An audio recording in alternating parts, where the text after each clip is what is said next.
പല മാധ്യമങ്ങളും ഇസ്രയേലിന്റെയും ഇറാന്റെയും ഒക്കെ സൈനിക കരുത്തിനെക്കുറിച്ചും മിസൈലുകളെക്കുറിച്ചുമൊക്കെ വാതോരാതെ സംസാരിക്കുകയാണ്.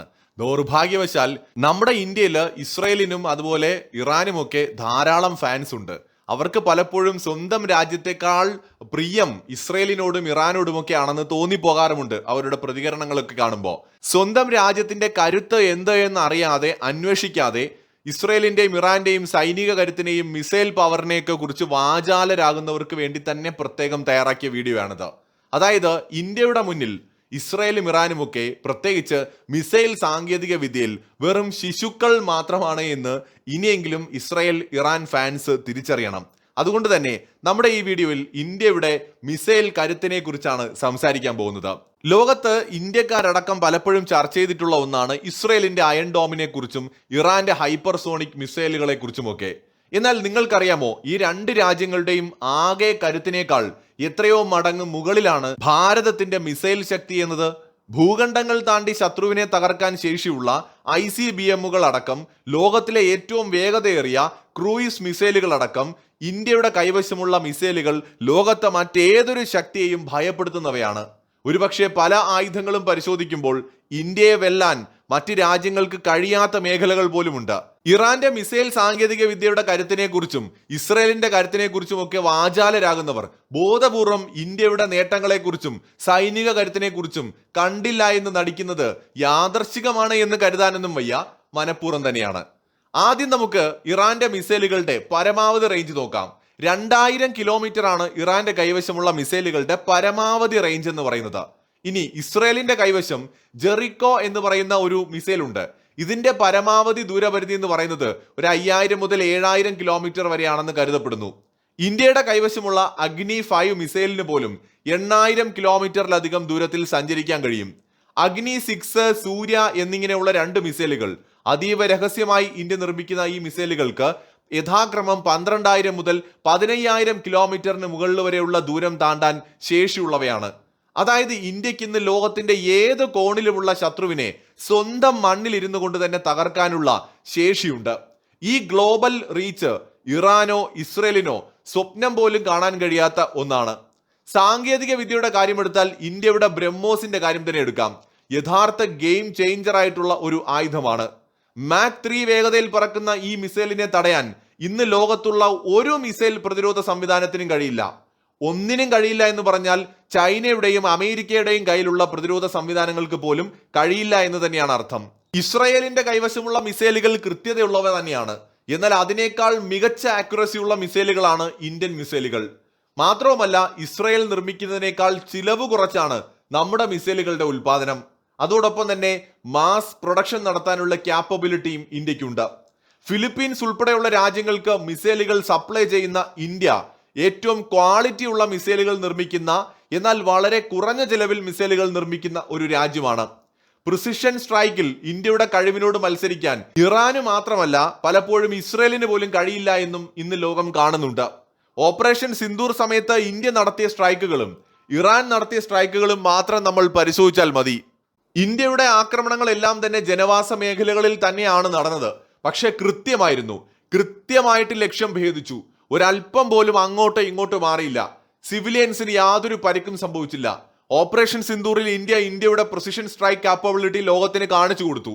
അമേരിക്കയ്ക്കും ഇസ്രയേലിനും പലപ്പോഴും അബദ്ധങ്ങൾ സംഭവിച്ചിട്ടുണ്ട്. ആദ്യം നടത്തിയ ഒരു ആക്രമണം ഒരു സ്കൂളിലായിരുന്നു നടത്തിയത്. 175 കുട്ടികളാണ് മരണപ്പെട്ടത്. പാളിപ്പോയ ഒരു ആക്രമണമായിരുന്നു അത്. അതുപോലെ സാധാരണക്കാർ താമസിക്കുന്ന പല കെട്ടിടങ്ങളിലും ഇസ്രയേലിന്റെയോ അമേരിക്കയുടെയോ ആക്രമണങ്ങൾ ആക്യുറസിയുടെ കാരണം കൊണ്ട് മാത്രം, കൃത്യതയുടെ കാരണം കൊണ്ട് മാത്രം മാറി പതിക്കുകയും നിരവധി ജീവനുകൾ നഷ്ടമാവുകയും ചെയ്തിട്ടുണ്ട്. പക്ഷേ പല ആക്രമണങ്ങളും കൃത്യമായിട്ട് നടപ്പിലാക്കാനും ഇസ്രയേലിന് കഴിഞ്ഞിട്ടുണ്ട്. പ്രിസിഷൻ സ്ട്രൈക്ക് കാപ്പബിലിറ്റിയിൽ ഇറാനേക്കാൾ വളരെ മുന്നിലാണ് ഇസ്രയേൽ. പക്ഷേ ഇന്ത്യയുമായി താരതമ്യപ്പെടുത്തുമ്പോൾ പുറകിലുമാണ്. ഇസ്രയേലിന്റെ അയൺ ഡോമിന്റെ കാര്യം തന്നെ എടുക്കാം. ഇത് വളരെ പ്രശസ്തമാണ്. പക്ഷേ ഇതിന് ധാരാളം പരിമിതികളുണ്ട്. എന്നാൽ ഇന്ത്യയുടെ സുരക്ഷാ കവചം മികച്ചതാണ് എന്ന് നമ്മൾ വെറുതെ പറയുകയല്ല.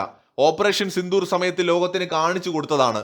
അതിനു പുറമെ S-400 എന്ന് പറയുന്ന റഷ്യൻ ആയുധവും ഇന്ത്യയുടെ പ്രതിരോധ സംവിധാനത്തിന് കരുത്തു പകരുന്നവയാണ്.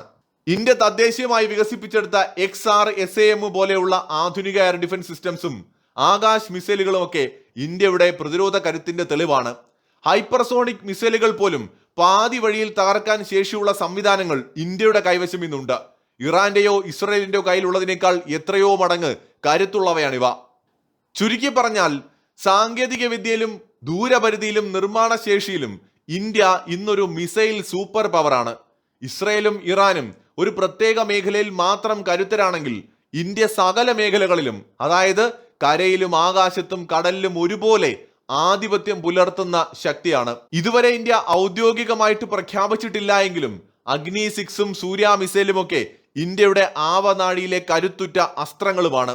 ഇന്ത്യയുടെയും ഇറാന്റെയും ഇസ്രയേലിന്റെയും കയ്യിലുള്ള കുറച്ച് മിസൈലുകളുടെ പേരും അതിന്റെ ദൂരപരിധിയും നമുക്ക് നോക്കാം. അഗ്നി 1 1200 കിലോമീറ്റർ ദൂരപരിധിയുള്ള ഇന്ത്യയുടെ മിസൈലാണ്. അഗ്നി 2 3500 കിലോമീറ്റർ ദൂരപരിധി. അഗ്നി 3 5000 കിലോമീറ്റർ ദൂരപരിധി. അഗ്നി 4 4000 കിലോമീറ്റർ ദൂരപരിധി. അഗ്നി 5 8000 കിലോമീറ്റർ ദൂരപരിധി. അഗ്നി 6 12000 കിലോമീറ്റർ ദൂരപരിധി. സൂര്യ മിസൈൽ 15000 മുകളിൽ കിലോമീറ്റർ ദൂരപരിധി. K-15 ഇത് സബ്മറൈൻ ലോഞ്ച്ഡ് മിസൈലാണ്. 750 കിലോമീറ്റർ ആണ് ദൂരപരിധി. K-4 സബ്മറൈൻ ലോഞ്ച്ഡ് ബാലിസ്റ്റിക് മിസൈലാണ്. 3500 കിലോമീറ്ററിന് മുകളിൽ ദൂരപരിധി. K-5 5000 കിലോമീറ്ററിന് മുകളിൽ ദൂരപരിധി. K-6 10000 കിലോമീറ്റർ വരെ ദൂരപരിധി. ഇതിനു പുറമെ ഇന്ത്യയുടെ കൈവശം പൃഥ്വി മിസൈലുകളുണ്ട്, ബ്രഹ്മോസ് മിസൈലുകളുണ്ട്, നിർഭയ് മിസൈലുകളുണ്ട്, അതോടൊപ്പം തന്നെ ആകാശ് മിസൈലുകളുണ്ട്, അതോടൊപ്പം തന്നെ Astra MK-1, MK-2, MK-3, Pralay missile, Nag missile, അതുപോലെ stand off anti tank missile, Shaurya missile, അങ്ങനെ എണ്ണിയാൽ തീരാത്തത്ര മിസൈലുകളാണ് ഇന്ത്യയുടെ കൈവശമുള്ളത്. ഇനി ഇറാന്റെ കൈവശമുള്ള പ്രധാന മിസൈലുകൾ എടുത്താൽ ഫത്ത 2 എന്ന് പറയുന്ന ഒരു മിസൈൽ ഉണ്ട്, 1500 കിലോമീറ്റർ. ഫത്ത 1 എന്ന് പറയുന്ന ഒരു മിസൈൽ ഉണ്ട്, 1400 കിലോമീറ്റർ. അതുപോലെ തന്നെ ഖൈബാർ ഷെക്കാൻ എന്ന് പറയുന്ന ഒരു മിസൈൽ ഉണ്ട്. ഇത് പേര് ഇങ്ങനെയാണോ പറയേണ്ടതെന്ന് എനിക്ക് അറിയില്ല കേട്ടോ. അങ്ങനത്തെ ഒരു മിസൈൽ ഉണ്ട്, 1450 കിലോമീറ്റർ ആണ് അതിന്റെ റേഞ്ച് എന്ന് പറയുന്നത്. പിന്നെ ഒരു പേരുണ്ട് ഖോറാം ഷഹർ എന്നോ അങ്ങനെ എങ്ങാണ്ടാണ് അതിന്റെ പേര്, അത് പ്രൊനൗൺസ് ചെയ്യുന്നത് എങ്ങനെയാണെന്ന് അറിയില്ല. എന്തായാലും അങ്ങനത്തെ ഒരു മിസൈൽ കൂടി ഇറാന്റെ കൈവശമുണ്ട്. അത് ഏകദേശം 2000 കിലോമീറ്റർ. ഖോറാം ഷഹർ 4 എന്നാണ് ആ മിസൈലിന്റെ പേര്. 2000 കിലോമീറ്റർ ആണ് അതിന്റെ ദൂരപരിധി എന്ന് പറയുന്നത്. ഇറാന്റെ കൈവശം പരമാവധി 2000 കിലോമീറ്റർ ദൂരപരിധിയുള്ള മിസൈലുകളാണുള്ളത്. ഷോർട്ട് റേഞ്ച് ബാലിസ്റ്റിക് മിസൈലുകളും ക്രൂയിസ് മിസൈലുകളും ഒക്കെ കുറച്ച് അവരുടെ കൈവശമുണ്ട്. എന്നാൽ ഇനിയും ഈ പറയുന്ന ഇസ്രായേലിന്റെ കാര്യം എടുത്ത ജെറീഷോ 2 എന്ന് പറയുന്ന മിസൈൽ 3500 കിലോമീറ്റർ, ജെറീഷോ 3 എന്ന് പറയുന്നത് 6500 കിലോമീറ്റർ, ജെറീഷോ 4 എന്ന് പറയുന്നത് 7000 കിലോമീറ്റർ. ഇതാണ് അവരുടെ കൈവശമുള്ള ഏറ്റവും മികച്ച മിസൈലുകൾ. അത് കഴിഞ്ഞാൽ പിന്നെ ഉള്ളതൊക്കെ ചെറിയ റേഞ്ചിലുള്ള മിസൈലുകളാണ്. സോ ഇതാണ് ഈ ഇസ്രായേലിന്റെ കൈവശമുള്ള മിസൈലുകൾ. അപ്പോൾ ഒന്ന് കമ്പയർ ചെയ്ത് നോക്കുക ഇന്ത്യയുടെ മിസൈൽ പവറും ഇറാന്റെയും ഇസ്രായേലിന്റെയും മിസൈൽ പവറും. അപ്പോൾ ഞാനിതിവിടെ പറയാൻ കാരണം കുറെ ആളുകളുടെ വിചാരം എന്ന് പറയുന്നത് ഈ ഇറാന്റെയും ഇസ്രായേലിന്റെയൊക്കെ കൈവശം എന്തോ ഇന്ത്യയുടെ കയ്യിൽ ഇല്ലാത്ത എന്തോ വലിയ നിധി കുംഭമുണ്ട്. ഒരുപാട് കമന്റുകൾ കണ്ടു, ഇറാൻ അങ്ങനെ ചെയ്യുന്നു, ഇസ്രായേൽ ഇങ്ങനെ ചെയ്യുന്നു. നമ്മുടെ ഇന്ത്യയുടെ കൈവശം എന്തുണ്ട് എന്ന് അന്വേഷിക്കാത്തവരോ അല്ലെങ്കിൽ ഉണ്ട് എന്ന് അറിഞ്ഞിട്ടും അത് നടിക്കാത്തവരോ ആണ് മറ്റു രാജ്യങ്ങളെ പൊക്കി പറഞ്ഞ് നമ്മുടെ രാജ്യങ്ങൾ ഇതിന്റെ ഇടയിൽ കൂടെ കുത്തുന്നുണ്ട്. അതുകൊണ്ട് തന്നെയാണ്, മനസ്സിലാക്കാൻ വേണ്ടി തന്നെയാണ് പറയുന്നത്. പലരും വിചാരിച്ചു വച്ചിരിക്കുന്നത് പോലെ ഇസ്രായേൽ ഒന്നും വലിയ സംഭവമൊന്നുമല്ല, ഇറാനാണെങ്കിലും വലിയ സംഭവമൊന്നുമല്ല. ഇന്ത്യയുടെ മിസൈൽ കരുത്ത് മാത്രമാണ് നമ്മളിവിടെ പറഞ്ഞത്. ശ്രദ്ധിക്കേണ്ട കാര്യം, ഓപ്പറേഷൻ സിന്ദൂർ സമയത്ത് ഇന്ത്യ ബ്രഹ്മോസ് മാത്രമാണ് ഉപയോഗിച്ചിട്ടുള്ളത്. എത്രയോ മിസൈലുകൾ നമ്മളിവിടെ പറഞ്ഞു, ബ്രഹ്മോസ് ആണ് പ്രധാനമായിട്ട് ഇന്ത്യ ഉപയോഗിച്ചത്. നമ്മുടെ അഗ്നി സീരീസിൽ പെടുന്ന മിസൈലുകളൊന്നും നമുക്ക് ഉപയോഗിക്കേണ്ടി വന്നിട്ടില്ല. അപ്പൊ അത്രയും നമ്മുടെ സൈനിക കരുത്തിന്റെ, നമ്മുടെ ആയുധ ശേഖരത്തിന്റെ ഒരു ചെറിയ ശതമാനമാണ് ഓപ്പറേഷൻ സിന്ദൂർ സമയത്ത് ഉപയോഗിച്ചിട്ട് നമ്മൾ പാകിസ്ഥാനെ അടിച്ചൊതുക്കിയത്.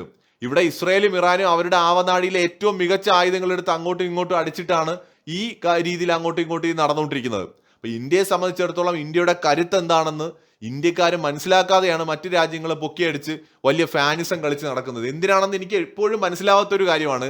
കുറെ ഇന്ത്യക്കാർ ഇസ്രായേലിനെ സപ്പോർട്ട് ചെയ്യുന്നു, കുറെ ഇന്ത്യക്കാർ ഇറാനെ സപ്പോർട്ട് ചെയ്യുന്നു. നമ്മൾ ഇവരിൽ ആരെയും സപ്പോർട്ട് ചെയ്യേണ്ട കാര്യമില്ല. ജിയോ പൊളിറ്റിക്സിനകത്ത് സ്ഥിരമായ സുഹൃത്തുക്കളുമില്ല, ശത്രുക്കളുമില്ല. ഒറ്റ കാര്യം ചിന്തിച്ചാൽ മതി, നാളെ ഇന്ത്യയും അമേരിക്കയും തമ്മിലൊരു യുദ്ധം നടക്കുകയാണെങ്കിൽ ഇസ്രായേൽ ആരെ സപ്പോർട്ട് ചെയ്യും? ഇസ്രായേൽ അമേരിക്കയെ സപ്പോർട്ട് ചെയ്യാൻ അവർക്ക് പറ്റൂ, കാരണം അമേരിക്ക അവരുടെ ബാക്ക് ബോൺ ആയിട്ട് നിൽക്കുന്ന ഒരു രാജ്യമാണ്.